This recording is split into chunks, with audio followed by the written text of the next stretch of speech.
Namaku Kiki. Umurku 39 tahun. Aku seorang pramugari dan suamiku, Iwan, 40 tahun. Seorang masinis kereta. Kami berdua hidup dalam ritme yang sama-sama sibuk. Sama-sama jauh dari rumah. Ironis, kami menikah, tapi jarang benar-benar bersama. Setiap kali aku pulang dari penerbangan, rumah terasa asing. Kadang cuma koperku yang menjadi saksi bahwa aku pernah ada di sana. Iwan juga begitu. Kadang seminggu penuh dia di luar kota, mengantarkan penumpang tanpa tahu kapan bisa pulang tepat waktu. Awalnya, kami tertawa tentang jarak itu. Katanya, namanya juga kerja Ki, demi masa depan. Tapi entah sejak kapan, jarak itu berubah jadi dinding yang pelan-pelan memisahkan. Kami masih saling mencintai, tapi entah mengapa, rasanya seperti mencintai bayangan seseorang yang tak lagi benar-benar di sisi kita. Malam-malam terasa panjang. Telepon yang dulu sering berbunyi kini makin jarang. Kadang aku menatap layar ponsel lama, menunggu notifikasi yang tak kunjung muncul. Dan di antara lelah, sepi, dan kesunyian bandara, aku mulai bertanya-tanya, apakah cinta bisa bertahan tanpa kebersamaan? Hidupku terlihat sempurna dari luar. Seragam pramugari, senyum di setiap penerbangan, dan foto-foto di berbagai kota. Tapi di balik itu semua, ada sisi lain yang tak pernah kulihat orang lain tahu. Rasa sepi yang perlahan tumbuh dalam diam. Suamiku, Iwan, seorang masinis yang berdedikasi. Pria sederhana tapi bertanggung jawab. Kami menikah 10 tahun lalu dengan mimpi sederhana.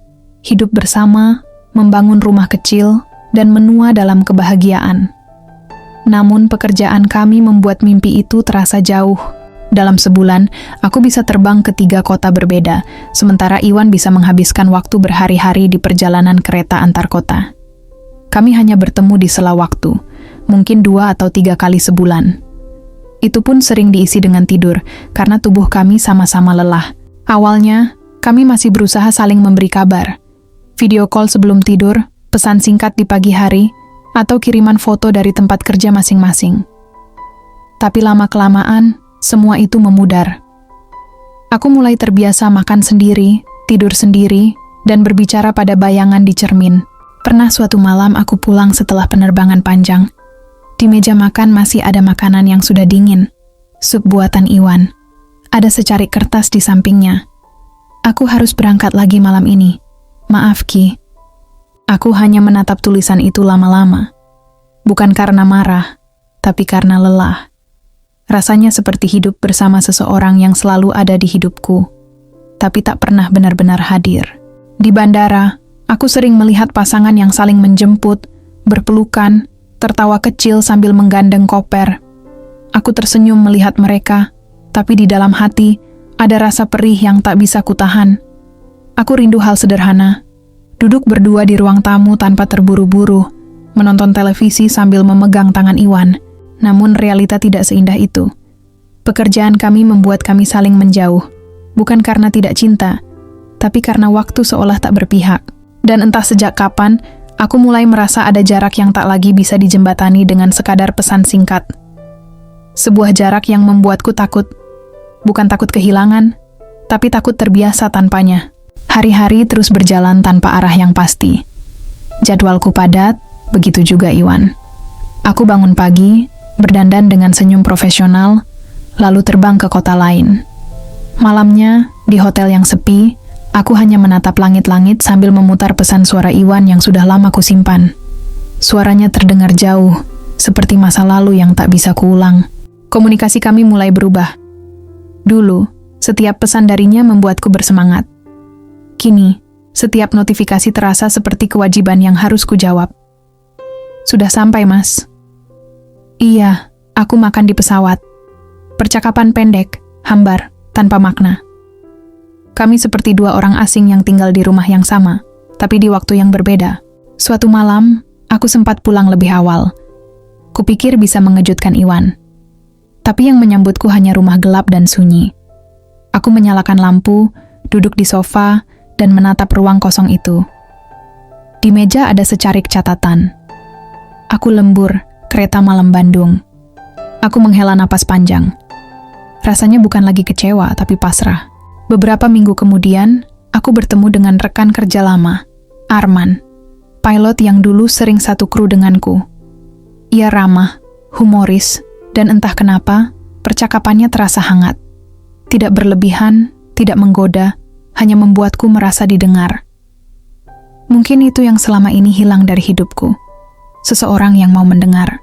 Aku tidak bermaksud apa-apa, tapi aku tahu, ada sesuatu yang mulai berubah di dalam diriku. Setiap kali Arman menanyakan kabarku, aku menjawab dengan jujur. Sesuatu yang bahkan sudah jarang kulakukan pada Iwan. Aku capek, Man. Kadang rasanya sendirian, padahal aku menikah. Ia hanya menatap, lalu berkata pelan. Sendiri bukan berarti tanpa pasangan, tapi tanpa tempat pulang. Kalimat itu menghantamku. Malam itu, di kamar hotel, aku menangis dalam diam. Bukan karena Arman, bukan juga karena Iwan, tapi karena aku sadar, aku sedang kehilangan arah. Keesokan harinya, Iwan menghubungiku. Suaranya tegas tapi dingin. Kamu akhir-akhir ini berubah, Ki. Apa kamu capek dengan semua ini? Aku ingin menjawab tidak, tapi tenggorokanku terasa kering. Karena di lubuk hati terdalam aku tahu, mungkin jawabannya iya. Malam itu, aku memandangi cincinnya yang masih melingkar di jariku. Dulu, cincin itu simbol cinta dan kesetiaan. Sekarang, entah kenapa terasa seperti pengingat bahwa kami sedang berjuang dalam dua dunia yang berbeda. Hari demi hari berlalu, dan aku semakin sering memandang hidupku dari kejauhan, seolah bukan aku yang menjalaninya. Semua tampak berjalan sesuai jadwal. Penerbangan, senyum untuk penumpang, laporan kepada atasan. Tapi di balik itu, ada ruang kosong yang makin besar di dalam diriku. Iwan jarang menghubungi. Alasannya selalu sama. Aku sibuk, Ki. Aku tahu, pekerjaannya memang berat. Tapi bukankah aku juga sibuk? Bedanya, aku masih ingin punya waktu untuknya. Mungkin kami sama-sama lelah, tapi tidak lagi berjuang di arah yang sama. Di tengah semua rutinitas itu, Arman hadir seperti jeda. Ia tidak banyak bicara, tapi setiap kalimatnya terasa menenangkan. Kami sering bertemu tanpa rencana, kadang di bandara, kadang di ruang tunggu kru. Obrolan ringan tentang cuaca, penerbangan, atau sekadar kopi di ruang transit terasa seperti napas baru. Suatu sore setelah penerbangan panjang, aku dan Arman duduk di kafe kecil bandara. Langit tampak muram, pesawat hilir mudik di kejauhan. Kamu kelihatan lelah, Ki, katanya pelan. Aku tersenyum. Aku cuma lupa caranya istirahat. Ia menatapku lama lalu berkata, atau mungkin kamu lupa caranya bahagia. Kata-kata itu menancap dalam. Aku tidak tahu harus menjawab apa, karena sebagian dari diriku tahu, ia benar. Hari berikutnya, aku pulang ke rumah dan mendapati Iwan sedang tidur di ruang tamu, masih mengenakan seragamnya. Wajahnya tampak letih. Aku berdiri memandangi suamiku sendiri, tapi perasaan yang muncul aneh.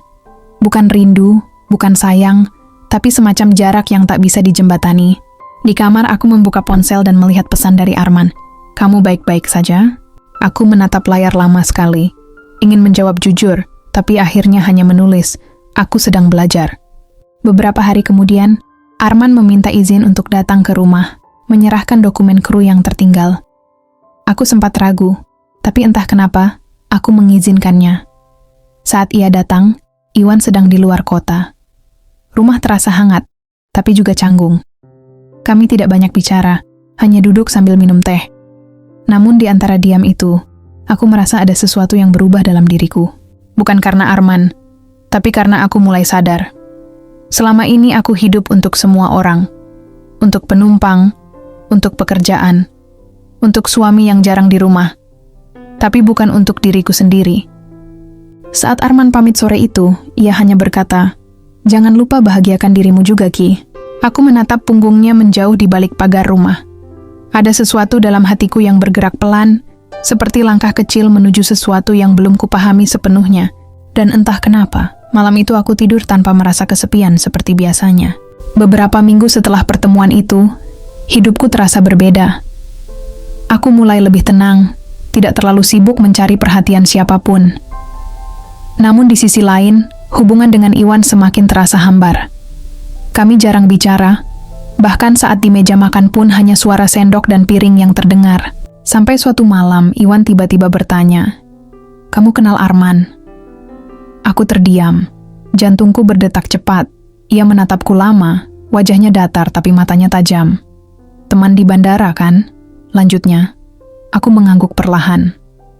"Aku cuma tanya," katanya, lalu pergi ke kamar tanpa menunggu jawaban. Tapi aku tahu, sesuatu sudah retak di antara kami. Malam itu aku menangis lama sekali. Bukan karena takut, tapi karena aku sadar, aku memang telah kehilangan arah dalam rumah tangga ini. Aku tidak bersalah sepenuhnya, tapi juga tidak sepenuhnya benar. Aku hanya terlalu lama merasa sendirian. Beberapa hari kemudian, Iwan memutuskan untuk mengambil cuti. "Aku mau kita bicara," katanya. Kami duduk di teras rumah sore itu. Angin pelan, langit cerah, tapi suasana hati kami muram. "Kita ini kenapa, Ki?" Suaranya lirih, nyaris seperti keluhan. Aku menatapnya, lalu berkata, "Mungkin karena kita berhenti saling mendengarkan." Ia terdiam. Lalu, untuk pertama kalinya setelah sekian lama, ia menggenggam tanganku. "Aku masih sayang kamu," ucapnya pelan. Aku menahan air mata. "Aku juga, tapi aku lelah jadi satu-satunya yang berusaha." Kami tidak bertengkar, tidak juga berpisah. Kami hanya duduk dalam diam, seolah menyadari bahwa cinta saja kadang tak cukup tanpa waktu dan kehadiran. Keesokan harinya, aku menerima pesan dari Arman. Ia menulis, "Aku akan pindah tugas ke luar kota. Jaga dirimu, Ki." Aku hanya membalas singkat, "Terima kasih sudah hadir di saat aku butuh teman bicara." Saat menutup ponsel, aku tersenyum pahit. Hidupku mungkin tidak berubah banyak, tapi hatiku sudah. Aku memilih bertahan, bukan karena takut sendiri, tapi karena aku ingin mencoba memperbaiki sesuatu yang pernah aku perjuangkan. Beberapa minggu berlalu. Hubunganku dengan Iwan perlahan membaik. Kami belajar mengatur waktu, saling bercerita lagi meski sedikit canggung. Aku kembali bekerja, tapi kali ini dengan hati yang lebih ringan. Dan malam itu, saat aku menatap wajah Iwan yang tertidur lelah, aku berbisik pelan. "Aku masih di sini, Wan. Mungkin cinta kita tak sempurna, tapi aku tak ingin menyerah." Pesan moral. Kesetiaan tidak selalu berarti tanpa goyah, tapi tentang bagaimana seseorang memilih untuk tetap tinggal meski badai pernah datang. Kadang, ujian terbesar bukan tentang siapa yang datang di hidup kita, tapi bagaimana kita menjaga yang sudah lama menemani kita. Dalam hidup, kesibukan dan jarak bisa membuat kita lupa bahwa cinta butuh kehadiran, bukan hanya janji. Dari kisah Kiki dan Iwan, kita belajar bahwa hubungan tidak akan selalu berjalan mulus. Bahkan cinta yang kuat pun bisa rapuh bila tidak dirawat dengan perhatian dan waktu. Kesetiaan bukan berarti tak pernah goyah, melainkan memilih untuk tetap bertahan, memperbaiki, dan memahami satu sama lain ketika keadaan sulit datang. Karena pada akhirnya, bukan siapa yang membuat kita tertarik, tapi siapa yang tetap menggenggam tangan kita, meski badai pernah singgah.